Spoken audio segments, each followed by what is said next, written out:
I chose to explore the recycling beliefs and habits of Winnetonka seniors. The earth is changing. Everyday species diversity is declining, skies are being filled with poisonous gases, and oceans are being filled with microplastics. The human species is a significant contributor to these changes. The Earth's climate system changes due to internal dynamic and external factors called forcings. These include natural entities such as solar variation and volcanic eruptions. However, other great external forcings are the human-induced changes in atmospheric compositions. A big factor contributing to the increase of climate change by human impact is the buildup of waste in landfills. Hence, it is important to lower the waste produced and decrease the rate of climate change. A great way to contribute to the decrease is to recycle. However, despite the apparent benefits, many still opt not to recycle. This presentation investigates the possible psychological barriers that stop people from recycling. In the early 19th century, the concept of reusing products began to gain relevance. Major cities, specifically London, had junkyards. These junkyards had a system called dust sorting, where a variety of people were employed to sort through the waste and junk to find reusable items. This system was dirty and disagreeable work. The strategy became very controversial towards the end of the 19th century. As dust yards were not successful or an ethical way to reuse items, attention was brought to taking care of the planet through Earth Day. The first Earth Day was introduced in 1970, and by 1990, 200 million people in 140 nations brought awareness for keeping a clean planet. Earth Day in 1990 united more people concerned about a single cause than any other global event in history. It was clear that people cared, considering many supported the cause. Even though awareness was brought to the issues the planet is facing, there is still a great issue with the amount of waste being produced and never being used again. Given that recycling would help reduce the amount of waste that contributes to the increase of climate change, there are barriers stopping people from recycling. Some of the main reasons people do not recycle are the inconvenience it presents, time, money, not understanding what or why to recycle, and simply believing it will not make a difference. Research indicates the disparity between general recycling knowledge and the lack of recycling. Jin Yan conducted a study on want-based and should-based behaviors, in which want options provide individuals with immediate gratification, while should options offer delayed gratification and serve long-term objectives. This connects to people that believe recycling is inconvenient or takes too much time.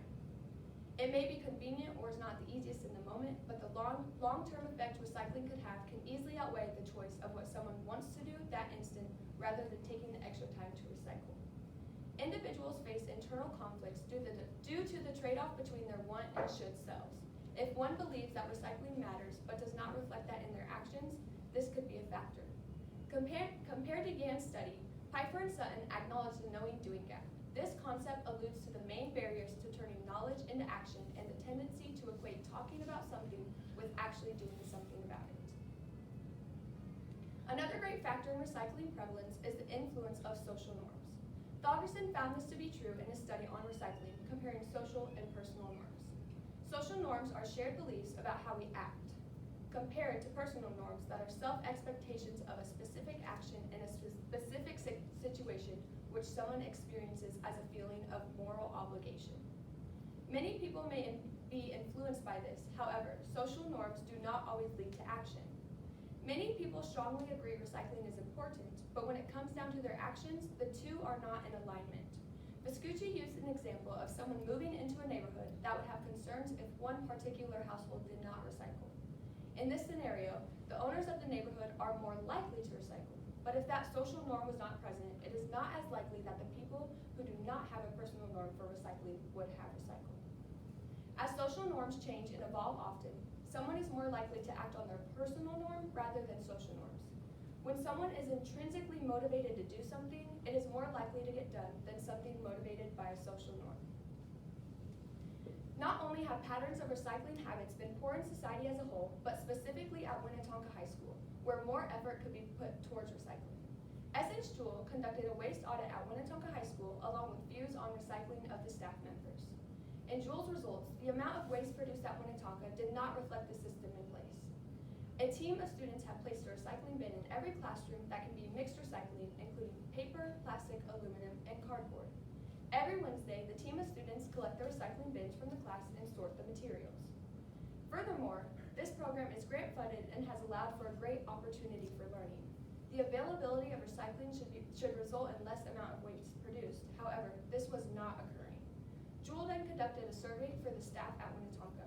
She reported over 60% of the respondents in both surveys thought climate change was very important, and over 50% thought Winnetonka had at least somewhat a bad ecological footprint. From the results, it is evident that the staff believed in climate change, along with them being aware that Winnetonka High School does not have the best ecological footprint.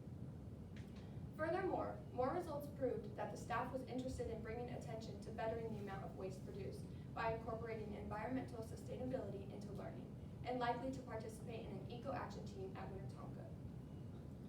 Knowing the attitudes of the staff members that participated in Jewel's study, I was interested in the attitudes and efforts of Winnetonka students. Considering Winnetonka has a grant-funded, student-led recycling program that has been running for many years, the question arose, what are the practical, attitudinal, and perceptual barriers to individual recycling behaviors of senior students at Winnetonka High School?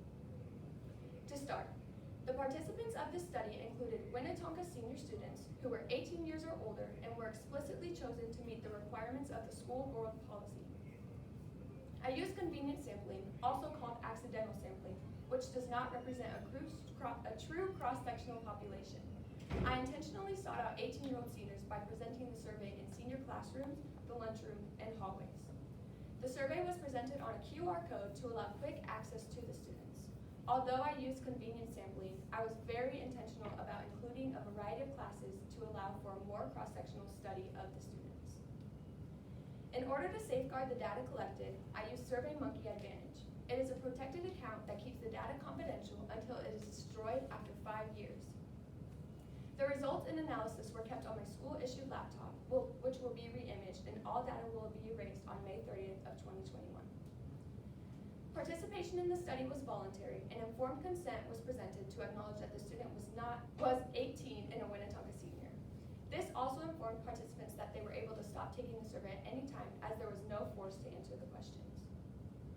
For the survey, I took a mixed methods approach. The first section of the questions had the participants answer on a forced choice Likert scale. As I used high school students, the option to choose neutral as an answer was eliminated because it prevents response distortion. The scale provided the answers strongly agree, disagree, and strongly disagree. The participants were asked to rate the statement on the survey along this scale. The statements were built on beliefs and habits based on school and personal life. In the second section of the survey, participants answered on a 1 to 5 rating scale. 1 interpreted to almost never, and 5 to almost always. Option 3 allowed an in-between, not always, but not never option. This method was chosen to allow participants to rate their eco-friendly action based on the statements presented. The last section of the survey was a short free response question. I wanted to allow the students to elaborate on their understanding of the recycling system at Winnetonka High School. As for the results, 50 students opened the survey during the 3 school days that it was active. Out of the 50, 42 participants completed the quantitative portion of the survey, and 38 chose to respond to the free response question. The questions that used the forced choice Likert scale were divided into positive and negative groups. The positive groups indicated that the statements align with the students' beliefs or habits, and the negative groups indicate that the statements do not. The quantitative data was organized in 3 groups representing personal beliefs, personal habits, and recycling in school. 84% of the students responded positively that they believe their individual actions make an impact. 95% of the students believe that recycling helps the planet rather than throwing everything away, and 53% say they put a lot of effort into recycling. Next, I looked at the personal habits on recycling of the students. 74% of the students responded positively that they recycle at home. 63% of the students stated they recycle paper, and 65% stated they recycle plastic and aluminum most of the time. 60% of the students responded that they would go out of their way to recycle even if there was not a recycling bin in their current location. Then I found a connection between beliefs and habits. As seen in this graph, it compares the efforts the students say they put into recycling to whether they believe recycling helps the planet. 95% of the students answered positively that they believe recycling benefits the planet. However, only 53% responded positively that they put a lot of effort into recycling. For the school portion, 64% of the students answered that they know the system in place, and 58% answered that they know where the majority of recycling bins are. Lastly, I asked the students to describe the recycling system in place at Winnetonka with a short answer response. The 38 responses were broken up into 3 groups. Group 1, responses that indicated the students knew their individual responsibility, which is in the classroom, as well as the responsibility of others in the building. An example response from Group 1 includes, there are cardboard boxes placed throughout the school for recycling, and people come to collect these containers on a certain schedule. Group 2 includes the students who responded that they understand their individual responsibility, but did not mention or may not be aware of the responsibility of others. An example from Group 2 includes, if you have any type of recyclable, you can put it in a designated bin. Lastly, in Group 3 are the students unaware of any system in place. An example from this group includes, I wasn't aware that there was a specific system. I know there are recycling bins and all, but I didn't know about any system.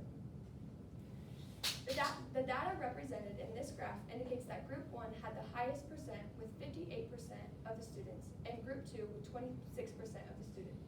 Group 3 was 16%. According to the students' self-report, the amount of effort put into recycling does not match the statements the students stated. The majority of students responded that they believe their individual actions make an impact and that recycling helps the planet. However, when the students were asked to respond to the statement, I put a lot of effort into recycling, only 53% responded positively. Although all 3 percentages were greater than 50, there was over a 30% difference between the beliefs and habits of the students. This might indicate a gap in what students believe they should do compared to what they actually do, which points to the knowing-doing gap discussed by Pfeiffer and Sutton. The data presented a difference in the students recycling paper, plastic, and aluminum. Students reported that they understand the system in place. However, the difference in what is recycled could indicate that they do not understand that their school operates on a single source system.